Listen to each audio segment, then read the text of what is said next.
Welcome to the Pet Loss Companion. I'm Ken Dolan-Del Vecchio. I'm here with my friend and co-author, Nancy Saxton-Lopez, and this is a program that we do live on Facebook and YouTube every Thursday from 6 to about 6:30. And it is a program that is based in the work that we've both done for years, facilitating pet loss support meetings. And one of the things we did as a result of all that work is we put together a book called The Pet Loss Companion, Healing Advice from Family Therapists Who Lead Pet Loss Groups. And this podcast is an outgrowth of that book. This is a way for us to continue having a conversation with people who have lost an animal companion who is dear to them. And what we do a lot of the time on the program is we read stories from people who have shared their stories with us, sent us their accounts of their animal companion's life and their passing and how they're doing in their healing.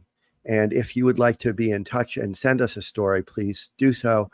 You can reach me at kenddv@gmail.com. You can reach Nancy at nsaxtonlopez @csmpc.com. The information I'm sharing in the beginning here is all in the description that accompanies the program, however you may see it, whether it's through the video or a replay or just the audio replay. And you can support our work in a number of ways. One of the newer ways you can do it is by joining as a subscriber to our Substack. It's linked below, and you can join, and there is a subscription fee of $5 a month. And that's just a way that we get a little bit of support for the work that we're doing. Mm-hmm. You can also support us through a Venmo donation or PayPal or a monthly subscription through YouTube. Not through YouTube, I'm sorry, through Spotify. All of this, again, in the program description. This program is a friend of Dakin Humane Society, which is a multi-service shelter and rescue and adoption program in Springfield, Massachusetts. And they do a lot of things that support the human-animal bond, one of which is they sponsor a monthly support meeting, Zoom support meeting that I facilitate. It's on the second Tuesday of the month, and it runs from 6 p.m. to 7:30 p.m. And it is entirely free for participants. There's an RSVP link, and if you'd like to join us, that would be great. If you do RSVP and then you decide for whatever reason that you can't join us, it would be great if you sent me a note to just let me know, because we would reopen the participation for another person.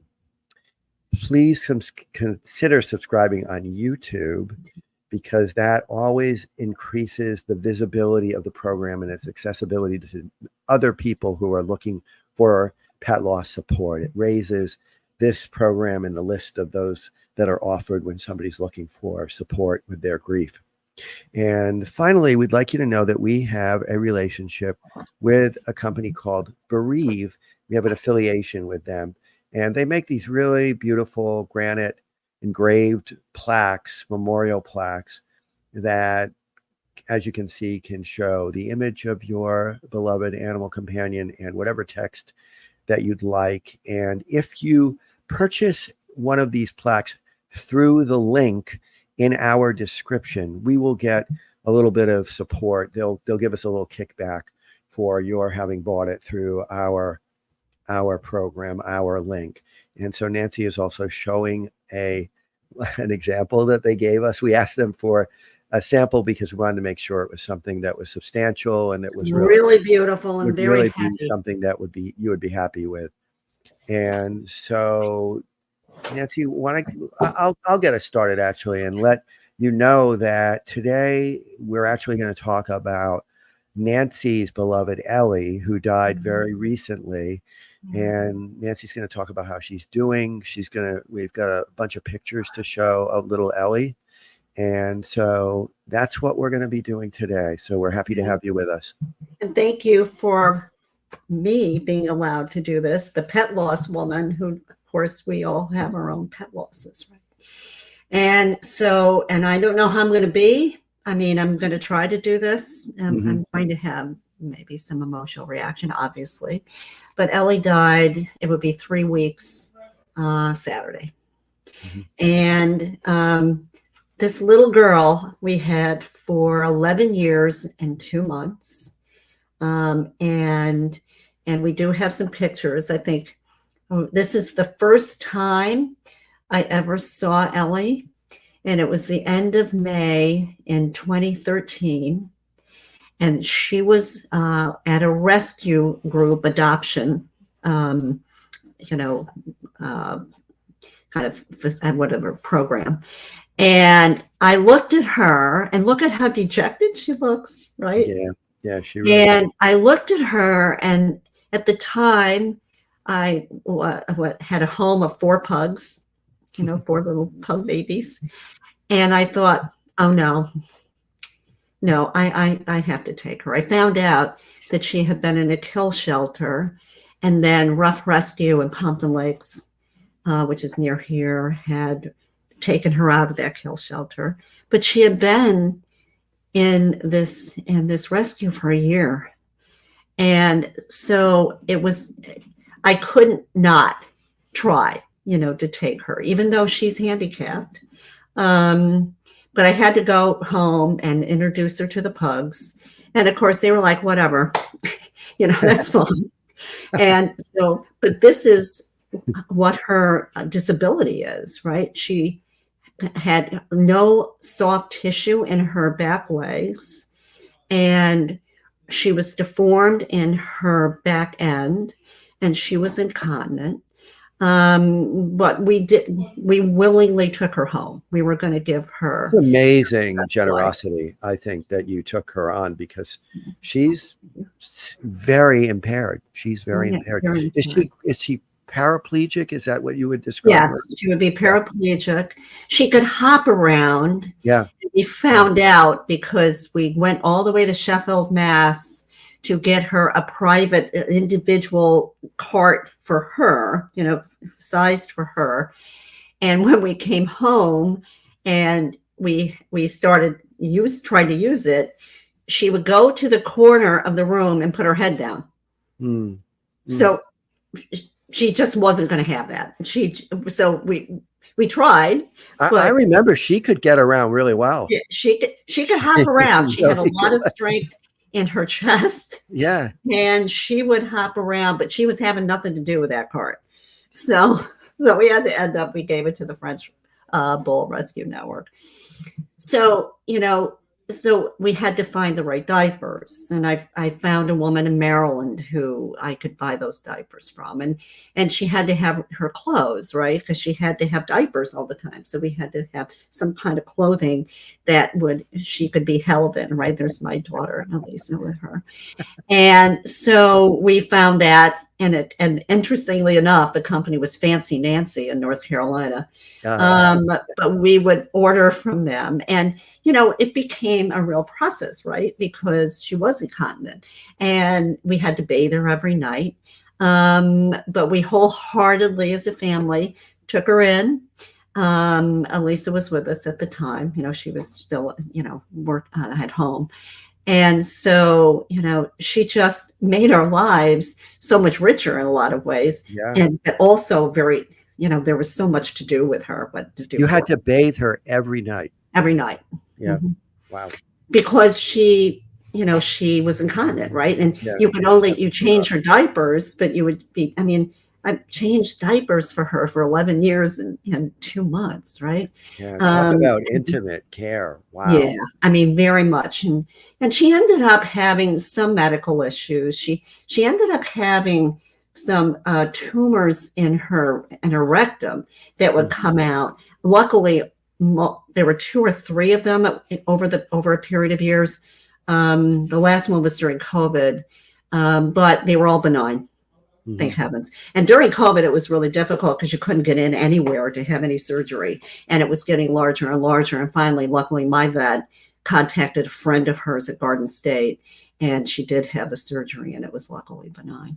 But then she didn't have any after that. So it was a few years. But, and then she had chronic UTIs at times, and she had like a nerve thing in her head. She had a little tumor in her mouth that was benign. So there were things that were happening for her off and on. But really, she was active.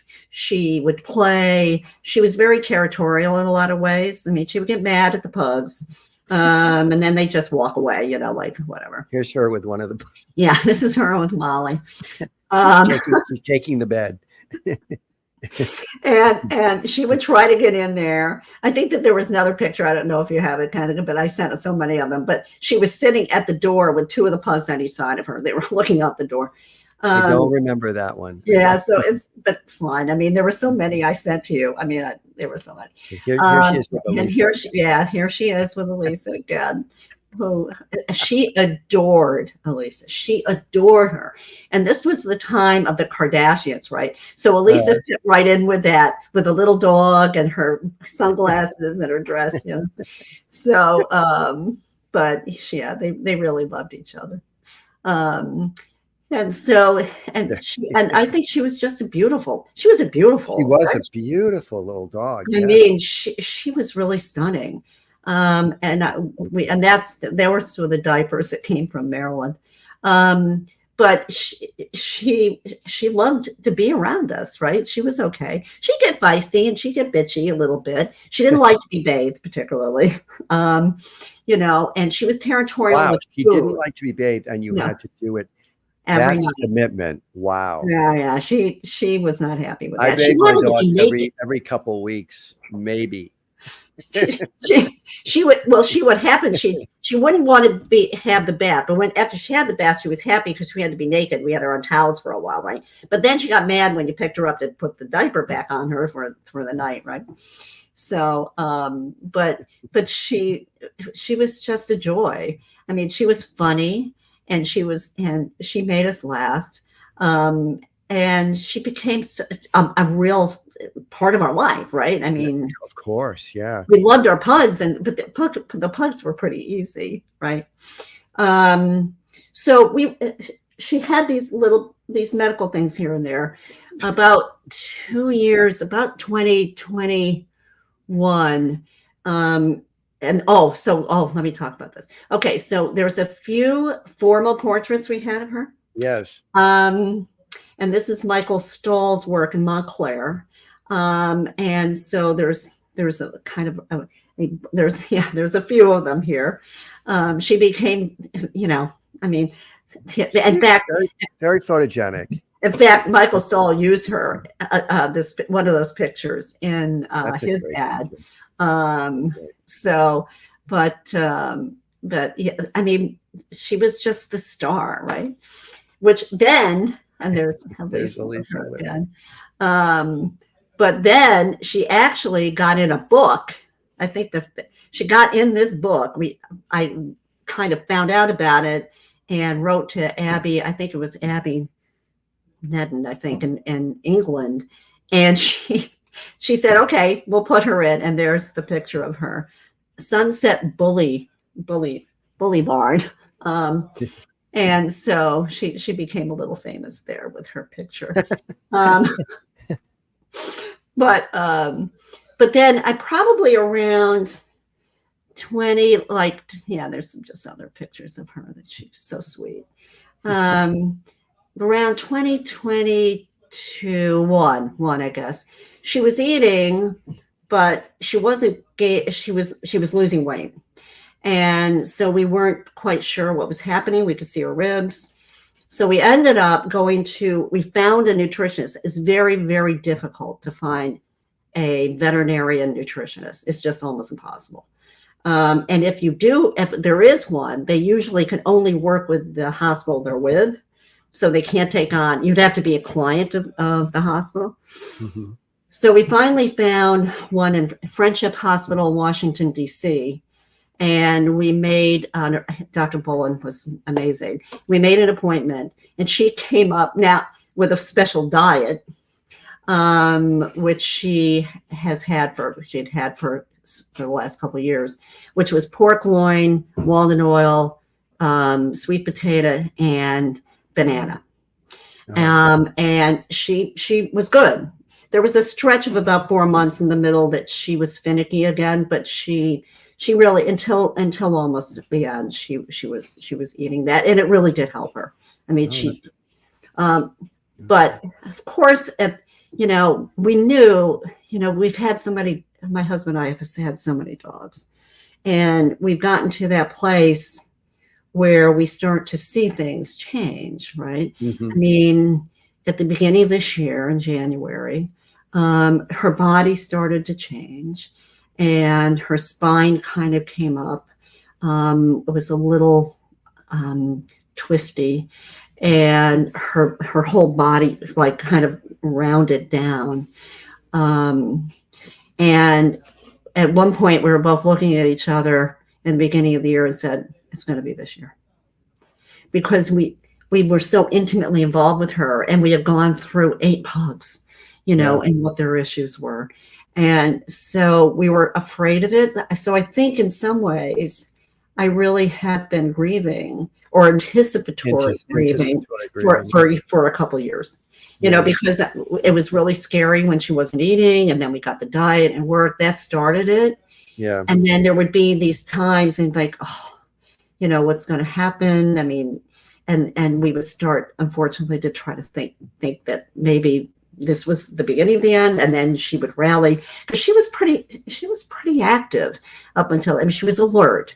I used to love it, come down in the morning and change her. And then I'd put her on the couch or her chair.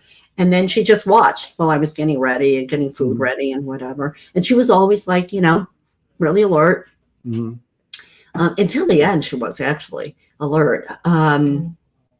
But as time went on, and around the end of June, I mean, it was starting to get, you could see that a gradual change. It was so cute. She liked her back end up, right? It was comfortable for her, I think. Mm-hmm. And so at the end, around in June, we started to get, even though she was eating, we could see some changes, and she wasn't as strong anymore. And she was kind of, I think she started to get blind over last year into this year in one eye, because she would get on, we had to get the bed with pillows around it because she'd fall off. I mean, she'd literally just kind of go over there and fall off. And so we ended up trying to contain her. But then in the last, couple weeks, like June into July, I started to really feel something. It was almost intuitive, because she was really slowing down. She can move around, but not very well. Mm. And in the beginning of July, because she died on the 13th, but kind of 2 weeks before, she'd get down to have her water, but she'd flip over. She'd just kind of fall. And then her breathing started to change. Now, Frenchies are always difficult, like pugs. I mean, the brachiocephalic breeds, I mean, they're just really hard with breathing. And so she started to really have, and coming up to the week before we made that decision, she was having a tough time breathing, especially at night. I think she got very scared at night, and she was getting anxious, and then her breathing was starting to change. But 2 days before we to make that decision, she got finicky about eating again. And she didn't want, we would try to give her, and that's her boogie, her brother now, who's left alone. And they didn't like each other, by the way. She did not like him at all. Okay. So, but she, there they are. Yeah, that's the last picture of them alone. Yeah. The last picture with them both alone. So she would finicky, but that Saturday morning, it was one of these things. And I think this is what's with anticipatory grief, and grief as it is. And also I've been through it for so many years, right? I've had so many so many dogs that we've had to make decisions about. The breathing was really bothering me, right? And I didn't want her to suffer. And all of a sudden that Saturday, she had had a bad night. And that morning, even with Entice, we would give her Entice and her food to create more of an appetite. She wouldn't take it. And at that moment, it clicked. And between the breathing, not being able to breathe well, and the struggle with that, and the falling over, and the and not eating, that was Peter and I talked about that. So I woke Peter up and I said, I think it's time. Mm-hmm. And so we called our vet, and they made room for us. I called Elisa, and Elisa said, I'm coming, because it was her, it was really kind of her dog, She was never really attached to the pugs, but she loved Ellie. And so we all went. Now, coming up, I know, Ken, there's one picture, because we do have funerals. Oh, this is, okay, so this is her last ride, right? Mm-hmm. So when I went away in June, we took a stroller, and she just had such a good time. She was just looking around. She was just so happy. So I'm glad that we got to do that for her. Yeah. So the next picture is at her. Yeah. So what her happened? We did, before you do that. Yeah. We went through now. So we all were obviously very upset. We knew it was her time. Elisa held her. And she was really ready, because when the first, when the tranquilizer, the first injection was given, she didn't move much. She was still breathing, kind of weird. And I thought she was still a little bit in distress. So they came back in and gave her a little tiny bit more of the tranquilizer, not the final injection. Mm-hmm. And after Aaron left, she died. Oh. So she didn't have the last injection. No. And so that told us that this was the right thing to do. Yeah. She just was done. She was really ready. Wow. And then, of course, we all were just, we stayed with her for a period of time. We got a little bit of her fur, and they did a paw print and everything. But we always do have a funeral. We go to a crematory pet cemetery in New Jersey, in Western Jersey, and it's called Abbey Glen. And so the next picture, if somebody doesn't want to see her, it's a very beautiful little picture, but if you would prefer not seeing her, and her little bed that they do for anybody that wants to have a viewing, you can close your eyes for a second. But this is what she looked like. It was just very peaceful, Mm-hmm. I bring flowers, I decorate her. I've decorated all of the pugs. And then, they take her, and you see that she's inside the crematory, and then you leave. Now, some people do not want to do that at all, and that's fine. Some people, I even, when I'm working at Crown, at the veterinarian I'm with right now, I've got two people that I work with, and they're like, I don't want any of that. I don't want to even see them. I don't want, and that's fine, But for us, because I went through the Long Island Pet Memorial Park, debacle, I always go, because I want to make sure. You want to make sure that it's her. They're cremating her individually. Right. That's what you mean. Yeah. Yeah. And so now what we've done our other rituals. So there's her teapot. Everyone has a teapot, and that's hers. We picked that out. And of course, it's French. All right. So it's from France. So, and then there's I think that's her stone. And I was telling Ken I would really like to do bereaved, but all the pugs have this stone, and I don't think I want to outshine the pugs. So Ellie to outshine the pugs. But I love this. One of a kind, larger than life, beautiful, feisty, and strong, immeasurable love forever. No matter how feisty she was my child. She was my infant. She was my little girl. And it's been weird to go through this because of all the time spent, and making sure that she was good at night, and then waking up and then getting her medications and doing her diapers and getting her set and trying to feed her. She was hand fed at the end for months. And then, getting her set, and the diapering all day. Right.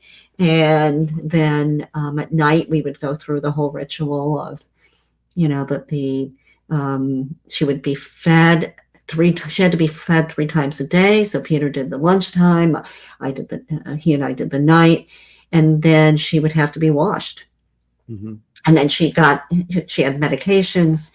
So, and all of that, it's so weird, right? Because it's a huge amount of time and structure in your family's day. Right. I mean, it was so much, and now it's just so hard, right? Well, because I can't.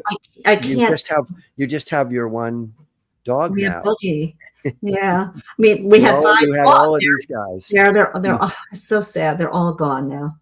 That was one of my. They all had amazing lives. You gave them amazing lives. Thank you. They couldn't have had it better. And it's so sad now that they're all gone now. Yeah. I mean, Hank was 2019, Rosie was 2020, Molly was 2022, Jack was 2021, Jack was 2023, and Ellie was 2024. So 1 year, 22, we didn't have a death. We had them from 2019. Wow.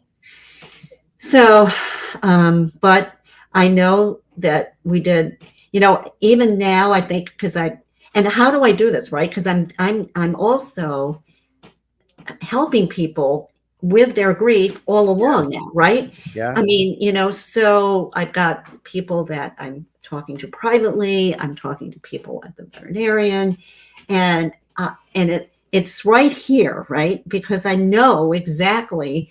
I mean, we can never know exactly how everyone feels, but it's a similar, right? It makes you even more compassionate, I imagine. More compassionate, and also because the feelings are so new and they're so on the surface, they're right under the surface, and so having the empathy I have. I mean, it's just so hard, but it's also so important for me to continue to do that work. Mm-hmm. And sometimes I will share it and they go, wow, okay. Oh, you're going through that too. I'm so sorry. So there's a camaraderie around that. Because it's these deaths, these losses are so incredibly devastating, and you said that you are kind of in a numb period, and that's also I talk a little bit about how that's related to your family background and your ethnic background, right? Maybe you can talk a little bit. Because I was telling Ken beforehand. I mean, I grew up in a family. It was a farm. And a lot of animals were killed, and so that was one issue that I dealt with. There was also, I saw what sent me on this trajectory that I witnessed one of my dogs get killed by a car when I was 11. And so, and there was no necessarily support with that. Right. So my grandfather said, well, we'll just get another dog, now they meant well, but there was not that, the empathy or the support or understanding the grief. Right. And of course, growing up in an Anglo home, you weren't allowed to cry. I mean, who cries? You weren't allowed to be angry. You are just allowed. So to this is be happy. the whole English Yeah. ethnicity. Oh yeah. So, and I remember going. I mean, it took me a long time on my own therapy to say I have feelings and I should be able to Yeah. feel them, right? Because my therapist said, "You're full of shit." She said, "You don't know," and I said, "No, I'm numb. I don't have any feelings," because that was what I was taught, and they meant no wrong with it. It was just that's what you did, right? That was what you did. So, but I did cry a lot for Ellie. I mean, I cried for the pugs a little bit. It was mostly Ellie, which I'm allowing myself to do now, right? So I'm trying to make that. I'm not trying to force it. I'm just allowing it, right? Because there's so many years. So all of you Anglos out there, I get you because. Well, Ken, you said too that your mom and your dad were. My mom was half English and half Swedish, and so there's very similar. There's very similar ways of not dealing with depth of feeling. My dad was Italian, but also not very expressive. He kind of did the male thing, when it came to feelings. Let me show you this. There's a whole bunch of comments. Oh, there is for you. So this is Gang. Oh my God, so cute! What a great life she had. Congratulations. Thank you. There's from Ava. Tomorrow is a year my heart dog passed. Yeah. Even though every day hurts, it marks it so had I'm already having. And there might be a little bit more to that, but I'm not seeing it. And then from Donna, Nancy, I know how difficult it must be to share such a deeply personal story. Thank you for sharing, Ellie, and your story are so beautiful, sending you comforting thoughts. Thank you so much to everyone. And you. Ava came back and said it's just a tough time. I think maybe there's a language difference there, but she's telling us it's a tough time. I really appreciate those comments. Yeah, it's very beautiful. And so we put one foot in front of the other, right, Ken? So that's what we can do. I love working with the people that I do work with or anyone that is suffering that loss because I understand how important it is. But there was one thing I want to read. This was really interesting before we leave because I know it's time, but this is a certificate of cremation from Abby Glenn, right? And I hadn't read it until 2 days ago. And it says the certificate will serve as notice that Ellie was cremated by Abby Glenn the 26th day of July, 2024, as an expression of your gratitude for the unselfish devotion and companionship your pet shared with you. And I think that's beautiful. Yeah, that's really nice. I mean, the gratitude for the unselfish devotion, right? Which they do, and companionship your pet share with you. Yep. So, she's always in my heart. I've already seen a few feathers. Maybe that's going to be her spirit language. We'll see. Yeah. But I want to thank everyone who's listening, and thank you, Ken, for letting me share. Thank you for sharing, Nancy, and for giving her such a beautiful life. It's quite amazing the generosity that you have for these animals. I mean, Boogie also is an animal. Boogie. He needs so much care, and so it's really quite remarkable. So we will also just want to remind people, if you find the program helpful, please consider subscribing on YouTube if you haven't already. And thank you again, Nancy. Yes, of course. Take care. We'll talk to you next week.